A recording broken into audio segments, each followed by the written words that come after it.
on today's show, as you can see, Abby is back, so I'm going to get her caught up on everything that's been happening around here the past few weeks. And the Yankees are home to play the Reds for 3 games, so we'll preview the series, including the pitching matchups and the batting matchups, all next on Locked On Yankees.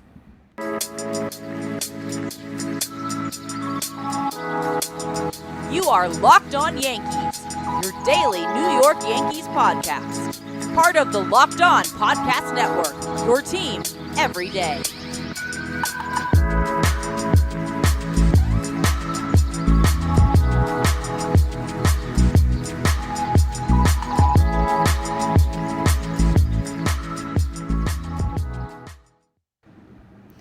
Hello, Yankee fans. Happy Tuesday. Welcome to Locked On Yankees, which is part of the Locked On Podcast Network, your team every day. I'm Stacey Gotsoulias, and I'm joined by my co-host, Abbey Mastracco.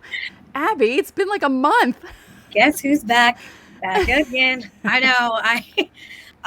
Let's see, that was a long Stanley Cup final that I did. Tampa, Denver, brutal travel, lots of layovers. And then I came home for like 5 days, and then I had to go to Montreal for the draft. And my first day in Montreal, I wasn't in Montreal. You know what I did? I spent 8 hours at LaGuardia. Oh. Most of which I actually spent either standing in line or sitting at baggage claim because they made me gate check my bag and then they canceled my flight. And I wish they would have let me sit at the bar instead of at baggage claim. Right. I was asking somebody in baggage, I was like, can I just Postmates something to baggage claim? Like, does that work? And he was like, I don't know, you can try. And mind you, this is the same guy that also tried to give me a different bag. He's like, are you sure this isn't yours? Like, it's also black. And I pick up the name tag. It says Daniel. I was like, this is not my bag. And he's like, I think it's yours. No, I think it's yours. Travel right now, guys, is brutal. Don't do it. Yeah, I know. I've seen tons of travel nightmare TikToks and things on Instagram and everything else. And, you know, it's actually making me not so sad that I had to cancel my trip to Toronto at the end of August. But, yeah. So I got through the Stanley Cup final unscathed, like very minimal delays, and then my punishment was one entire day spent at LaGuardia. I wouldn't wish that on my worst enemy. No, so I've watched one baseball game over the last month, and it was a Rockies Guardians game. I said Guardians, not Indians. I went with a bunch of baseball writers. It was before a Stanley Cup media party that we went to. So that is the only baseball I have watched. So Stacey is going to fill me in today. I am, yes. Before we do that, thank you for making Locked On Yankees your first listen every day. We're free and available on every platform, including Apple, Odyssey, Spotify, and Stitcher. And you can watch and subscribe to us on YouTube. We're inching closer and closer to 1,300 subscribers. We're almost there. So hit the like button and the bell so you know when our videos go live.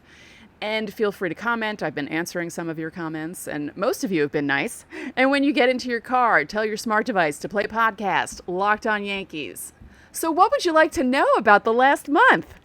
Well, there's a really large lead that the Yankees have in the division. Let me tell you, I had expected sort of a lead because I was like kind of following, some of the numbers the last few weeks. But like, wow, this is a big double-digit lead. Yeah, what would you say the key things that have propelled the Yankees to this lead are? I would say that scary stretch that I wouldn't shut up about for 3 weeks leading up to it, they went 12-5 in that 17-game stretch. And while they were going 12-5, the other teams in the AL East, namely the Red Sox, were doing just as well or almost better, but not gaining any ground because the Yankees were doing so well. So even going 5-5 on this last road trip didn't hurt the Yankees at all. Splitting with the Red Sox this past weekend didn't hurt the Yankees at all because the Red Sox did not gain any ground because a split was basically keeping them at 14 back.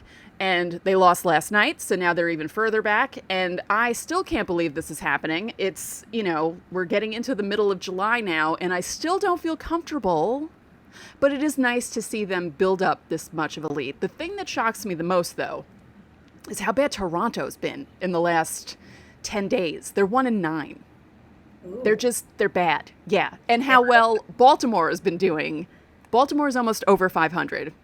They're one game away from being 500. The AL East could possibly have all 5 teams above 500, and it's possible with the way some of the other teams are playing and with the way Baltimore plays against other teams in the AL East, all 5 AL East teams could finish above 500 this season, which is just amazing. Well, but Baltimore's run differential shows that maybe this is like run differential is a pretty good indicator of whether or not a run is sustainable.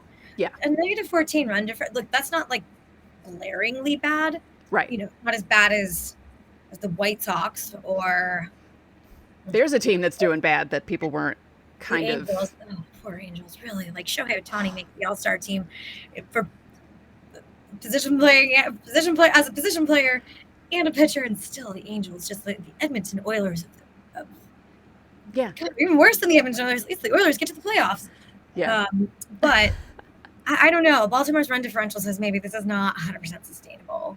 Well, I mean, I'm not going to see them. They're not going to be like, they're not going to win 90 games, but I could see them finishing at least closer to 500 than anyone would have expected them to. Because if they just keep beating up on teams that are around them in the standings, like meaning the Angels, and because if you look at the wild card race, they're right there. And with the way the playoffs are expanded a little bit there, that could be interesting. But yeah, the lead that the Yankees have built up is just shocking. 61-25 right now. And on the show yesterday, I was trying to calm everyone down because I know that the weekend did not work out the way they wanted it to. But as I explained earlier, Boston gained no ground.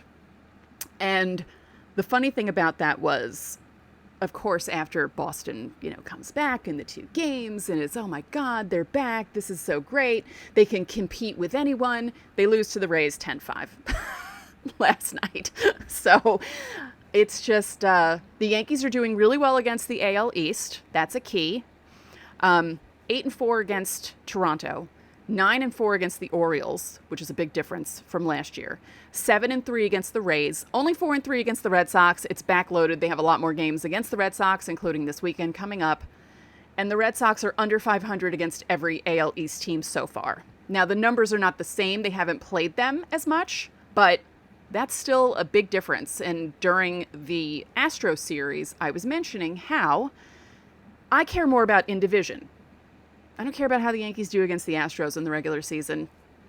The Astros aren't exactly beating up on the Yankees, so I'm not worried about that. It's the in-division thing. And right now, the Yankees are doing what they need to do and beating their in-division opponents and keeping that lead big.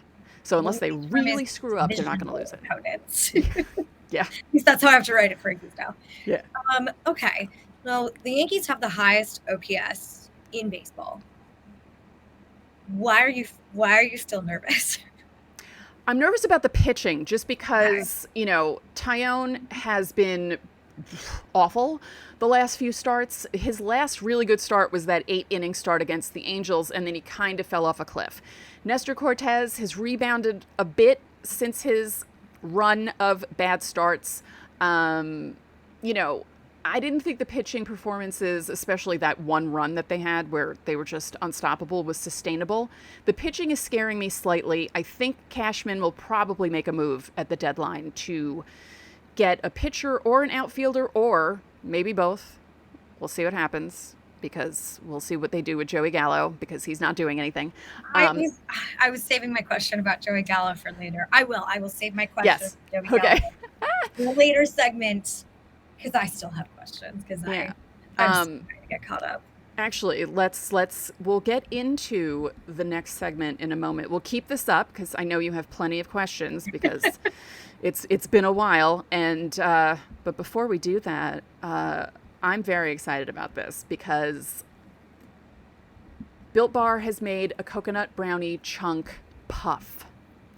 The coconut brownie chunk bar is one of the best Built Bars I've tasted, and it's right under mint brownie for me. Like, almost a negligible difference. It is so good. So now it's a puff, which means it's in marshmallow form.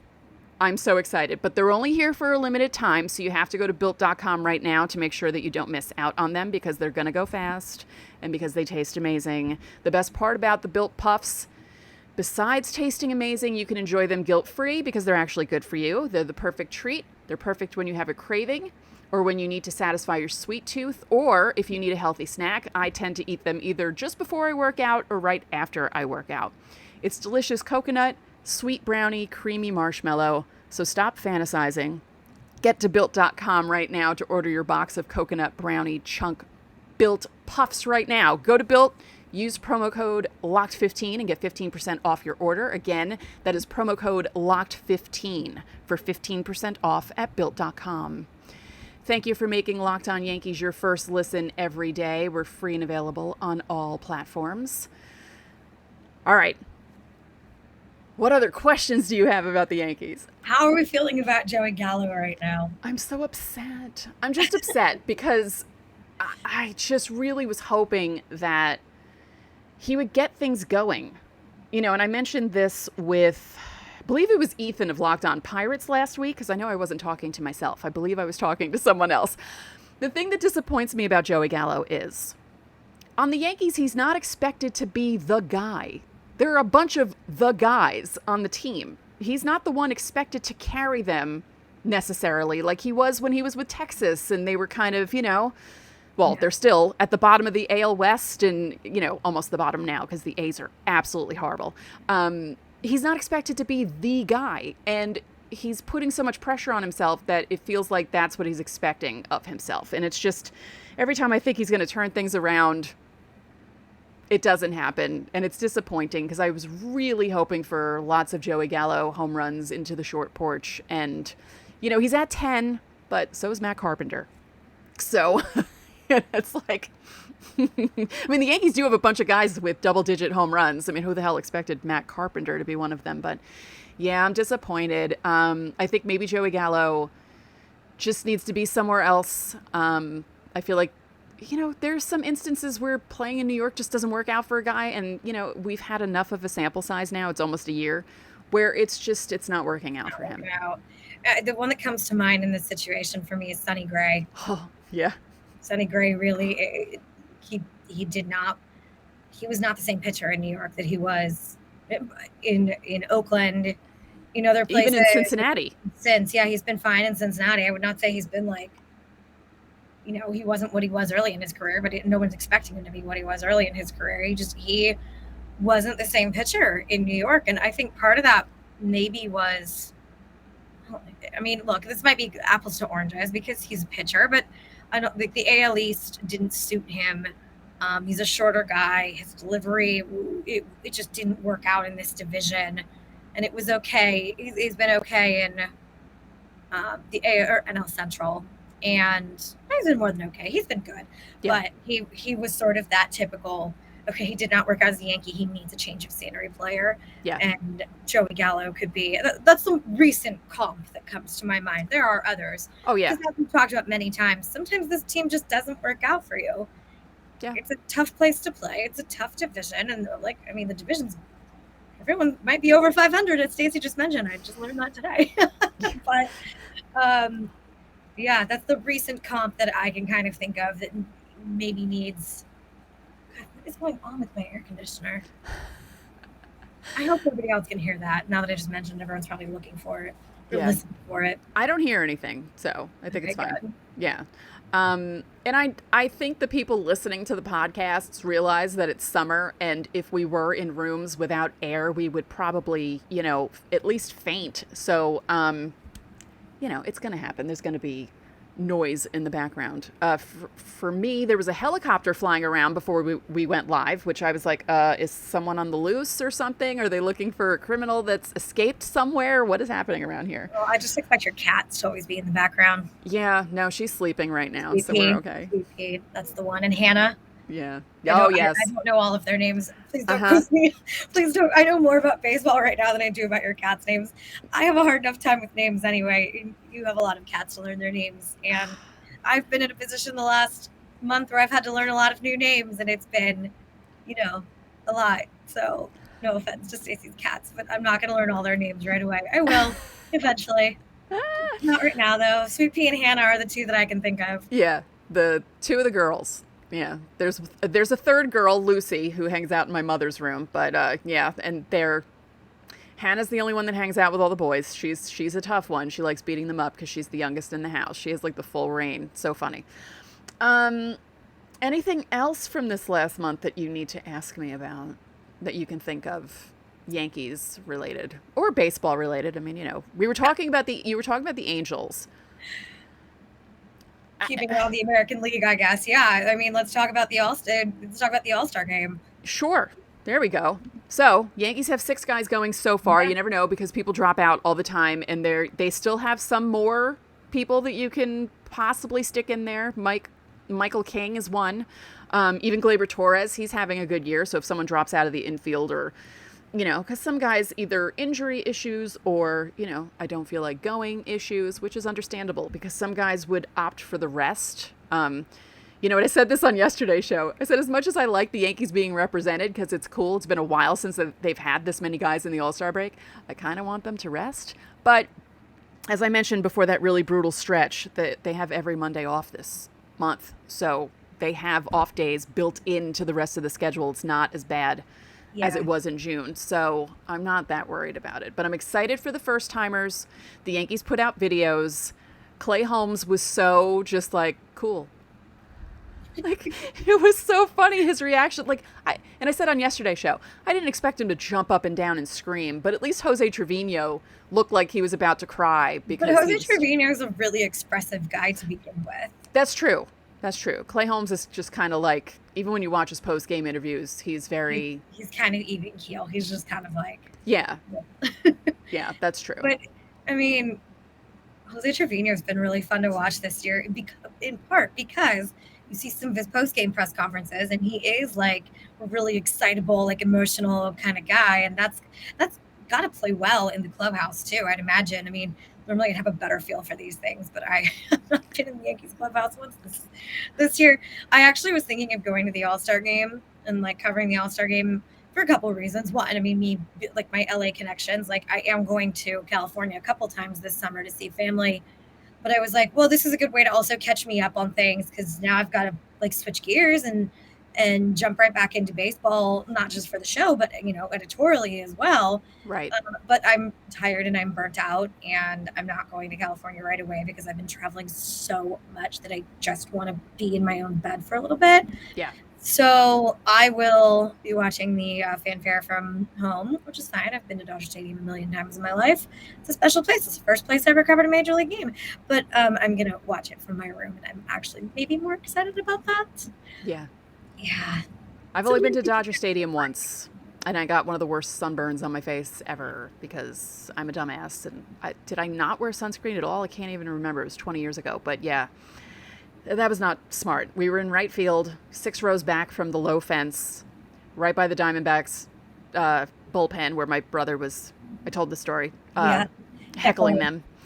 And yeah, I woke up the next day and I was like, oh my God, what did I do to myself? It was really bad. It actually ruined the rest of my trip because I didn't want to be seen in public with a red face because it was literally like...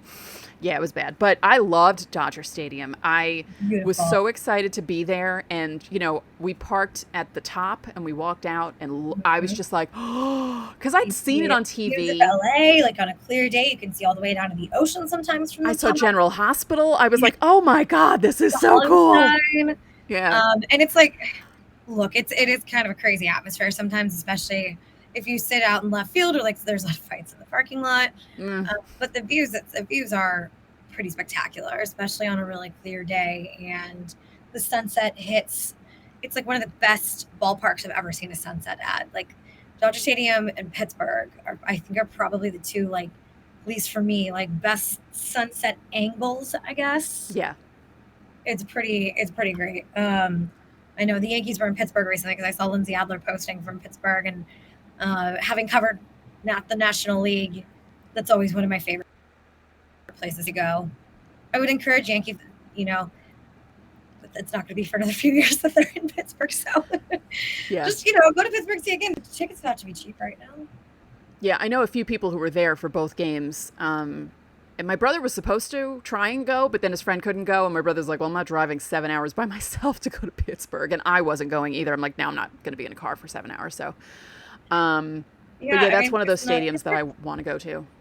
You really should go to, like, in the grand ballpark rankings. It's up there. It's definitely a top 10 ballpark. And I know we've gotten away now from some Yankees discussions, but I do love, I geek out over ballparks in general because they're so unique. Like, hockey rinks aren't that unique to me sometimes. Like Montreal, where I just was for the draft, that's a pretty unique one. But like, it's just not like baseball where every park has its own little quirks. That, you know, the dimensions are different. Sort with the playing field, the dimensions are, and I love like the little unique aspects of ballparks that make them what they are. And I love Yankee Stadium for what it is, but like, I just love talking. I could go on and on for days about some of my favorite ballparks. Sorry, Yankee fans, but you should definitely go to Pittsburgh though, just to see a game. Like, tickets have to be cheap. The Pirates are out of it again. Yeah. Now, speaking of teams that aren't really, you know, doing much, but don't overlook them. We're going to preview the Yankees-Reds series, which begins tonight in the Bronx. 3 games because the Reds just swept the Rays. So, you know, it's one of those seasons where bad teams are doing surprising things, but then also being bad for most of the time. So, yeah, it's interesting. So we're going to look at all the matchups and tell you all you need to know about the Reds. But first, this episode is brought to you by Rock Auto. With the ever-increasing numbers of makes and models, it's now impossible for your local chain auto parts store to stock all the parts you need. Why endure often pointless or seemingly intimidating questioning and wait for the person behind the counter while they order the parts on their computer, but choosing only the brands their warehouse happens to carry? You have computers with access to rockauto.com at home and in your pocket. You can save time and money when using Rock Auto. They're a family business serving do-it-yourselfers for over 20 years. Rock Auto's prices are reliably low for every customer, and they have everything you could need, from brake parts to tail lamps, motor oil, and even new carpet. Go explore their easy-to-use website today to find the solution to your auto parts needs. Go to rockauto.com right now. See all the parts available for your car or truck, then write Locked On in their How Did You Hear About Us box so they know we sent you. Amazing selection, reliably low prices, all the parts your car will ever need. rockauto.com. So, Yankees, Reds, kind of disappointed that they're not playing in Cincinnati because I like watching. You know, as you said, going to Pittsburgh is a cool experience, but I also like watching the Yankees playing in places that they don't normally get to play in. And, you know, that ballpark is definitely a hitter's park. It's Cincinnati. definitely a hitter's park. It's a nice little park. That's another one that I recommend you. That I recommend. Great American Ballpark is like, I hate to use this term, but it's like, it's a cute little park, but it kind of is like, it's, you know, it's right on the river, and there's, I enjoy that ballpark as well. And yeah, that is sort of like the fun part about interleague is that you get to see some parks that maybe you wouldn't normally see, and see your team play against some teams that they don't normally go up against. And this is one that I'm sure the Yankees, it's just like another opportunity to cushion that lead. As I said on yesterday's show, it'd be nice if the Yankees treated the Reds like they treated the Cubs a few weeks ago and just sweep them. Just sweep them. So tonight's matchup, 7:05 at the stadium. No streaming or anything like that. It's on Yes, so you can watch it. It is Graham Ashcroft against Garrett Cole. Garrett Cole had some issues in his last start, namely Rafael Devers, which was the only issue because he provided all the runs that the Red Sox scored in that game. And as I said on the day when I recapped it, 2 pitches in nearly the same spot, not in the zone. Devers got to them. He's just that kind of a hitter. He has Garrett Cole's number. I'm not worried about Garrett Cole tonight. I'm just not. He's 8-2 with a 3.26 ERA, 124 strikeouts. And Ashcroft is 4-2 with a 4.35 ERA, 29 strikeouts. And that is in 9 games, 49 2/3 innings of work. Now, Ashcroft in his last game actually did well against the Mets on July 6th. 6 innings, 2 runs, 10 hits, didn't get a decision. And as I said, Cole had the game against the Red Sox, and namely Rafael Devers. So as for matchups, not a lot of experience for the players against, well, all right, the Yankees have never faced Ashcroft. Now, for the guys on the Reds against Cole, Joey Votto has faced him 24 times. He's only batting .208. He has 3 runs batted in. Now, Tommy Pham has hit a home run against Cole in 18 at-bats. He's batting .500, so he does hit him, and he has 4 runs batted in, but no one else has really faced him. So it's going to be one of those interesting nights where the Yankees haven't faced the pitcher, the Reds have barely faced Garrett Cole, and we'll see how that works out for all involved. Did you hear anything about Cole's last start? I mean, I saw angry Yankee fans on Twitter. You know, I went through Sometimes everything. how I like figure out what's going on is like who's mad at what. Right. Like, right. I want to see. I mean, that is a good indication of like for me as a reporter, like what the fans are sort of paying attention to. Like, I want to give them things that they're interested in. Yeah. Sometimes it's like, oh, the fans of every fan base, it's a little overblown, but I generally want to give people things that they are interested in, it that they'd like to read. So sometimes I take a gander on the old Twitters, and I saw that they were upset with Garrett Cole. Yeah. I didn't really think specifics, but it was interesting. So tomorrow is Mike Minor against Luis Severino. Again, no streaming or anything like that. It's on Yes. Mike Minor is 1-6 with a 6.63 ERA. And that is in 7 starts, 38 innings. His last start was against Pittsburgh on the 7th. He went 6 1/3 innings, gave up 4 runs on 5 hits, 2 walks. He did have 8 strikeouts, but he got the loss. Actually, he's gotten the loss in his last 3 starts. Not surprising because he's only 1-6, so it's not like he's doing well this season. But the Reds as a whole are not doing well this season. yeah. As for Yankee hitters, Giancarlo Stanton in 23 at-bats against Minor is batting .304 with 4 home runs and 7 runs batted in.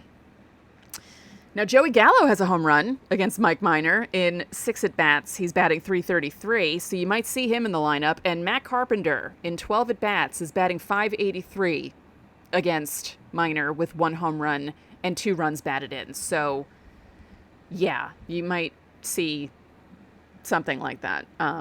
Boone might be like, oh, hey, look at the matchups. Maybe we should put these guys in.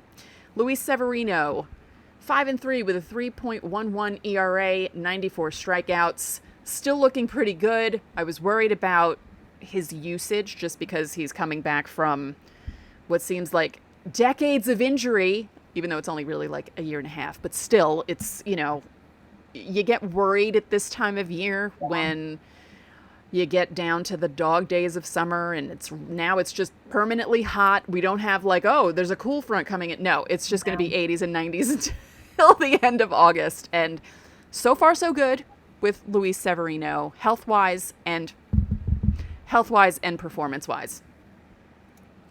I don't want to jinx him. Because that, you know, I keep doing that. Now, no one's really faced him on the Reds. Votto has 2 at-bats. Brandon Drury has 2 at-bats. They're all like 2 or 3 at-bats and nothing really doing there. So, you know, the whole not seeing guys thing, like sometimes it works in teams' favors and other times it doesn't, depending on the pitcher. You know, like you have those games where you think, oh, if a guy's coming into it with an ERA north of 5, the Yankees should beat him up. And then sometimes the Yankees get shut down by a guy like that. So you never know. That's the beauty of baseball, really. You never know what's going to happen. And then tomorrow, oh, it's another night game. Okay, so I guess the Reds aren't going too far, so they don't have to have a getaway day. So Thursday's start is Luis Castillo, who's in a lot of trade conversations because a lot of Yankee fans would like to shore up the starting rotation, and Luis Castillo is one of those people that the Yankees are like, or Yankee fans are drooling for and hoping the Yankees will try and get before the trade deadline. So it's Luis Castillo against Nestor Cortez. Castillo is 3-4 with a 2.92 ERA, 74 strikeouts. obviously the 3-4 is probably not his fault. It's probably the team's fault. And yes, his last 2 starts, 7 innings, both times, only 1 run, 4 hits against Tampa, 6 hits against Atlanta. Didn't get the decision in either of those starts. And on the 28th against the Cubs, he went 6 innings, didn't give up a run, gave up 5 hits, struck out 11, and got the decision. And then Cortez, as I said earlier, is rebounding a bit from, he had like 2 or 3 starts where he was looking iffy. Now, we weren't expecting Cortez to keep up the pace that he was on the first month and a half of the season. This isn't surprising, but he hasn't completely fallen off a cliff like Jameson Taillon so far.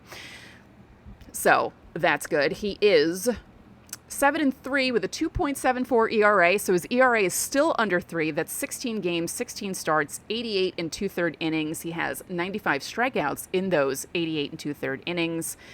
You know, kind of rough start against Boston. Only 3 and 2/3 innings, 4 runs, 8 hits. So he had 2 kind of okay starts against Cleveland and the Astros. Boston he had trouble with, so we'll see which Nestor Cortez shows up on Thursday. Hopefully it's the previous one. I will finally be turning my attention back to baseball and watching and, going into games and even writing about games again, which I am looking forward to in the next few weeks. Been a long, fun ride with hockey, but it's baseball time. So yeah, Stacey won't have to catch me up for too much longer, but appreciate everybody hanging in there with me while I, did my hockey job. Get acclimated back to baseball. Yeah, I mean, I'm looking forward to it. Like I might be going to a game this weekend with my cousin who's in town from California. He's from upstate New York. I was telling Stacey earlier, one of the upstate Italians, so he's a big Yankee fan. This just shows how uncreative the Italians are. My dad's name is Vincent Paul. His cousin's name is Paul Vincent, and their dad's names were Paul and Vincent. My brother is James Vincent because my grandpas were, my Greek grandfather was Demetrios, but that's James in Greek, and my Irish grandfather was Vincent, but my Italian great-grandfather was Vincenzo. So yes, those names are... So it is my uncle Paul Vincent's son coming out here, and I think maybe some of our other cousins might come down as well, and I don't know them very well, so that should be fun. But I got a couple of stories I'm working on in the next few weeks that are baseball related, and it's like my mindset's sort of changed. NHL free agency opens tomorrow, but then we're done for the summer, and so I'm already looking at ERAs and spray charts and StatCast, and I'll take some time off, but I'm looking forward to getting back into baseball. Yay! And as for me, still haven't been to a game yet, but before COVID, I had a 22-year Old Timers Day streak, and I don't count it as the streak being over because COVID made it so there wasn't an Old Timers Day for how many years. So the streak will continue if I make it to Old Timers Day at the end of the month. Hopefully I will. So that's what I'm gearing towards. Hopefully I will make it to Old Timers Day. For the rest of the week, we're going to do a post-series review with Locked On Reds. This is a new thing we're trying at Locked On. Instead of doing series previews with the other hosts, although I did do one with Ethan, we're doing post-game reviews. Hopefully it'll be a good review for the Yankees against the Reds, so look for that on Friday. But for now, that's it for this episode of Locked On Yankees, which is part of the Locked On Podcast Network, your team every day. Abby and I would like to remind you that you can listen to this show in Apple Podcasts, Google Podcasts, Odyssey, Spotify, Stitcher, or anywhere else you get your podcasts. You can watch and subscribe to us on YouTube. Again, like and comment and click the bell notification so you know when our videos go up. And when you get into your car, tell your smart device to play podcast Locked On MLB Prospects. Now make your second listen of the day Locked On MLB Prospects. Host Lindsey Crosby is a prospect encyclopedia, and he's going deep on the MLB stars of tomorrow. You can watch our crossover. It went up late last night, or I guess technically early this morning, so look for that on YouTube and wherever you get your podcasts. One more thing, if you could be so kind, please rate the podcast and spread the word about this podcast to your fellow Yankee fans. We would really appreciate it. So enjoy your Tuesday, and we'll talk to you tomorrow.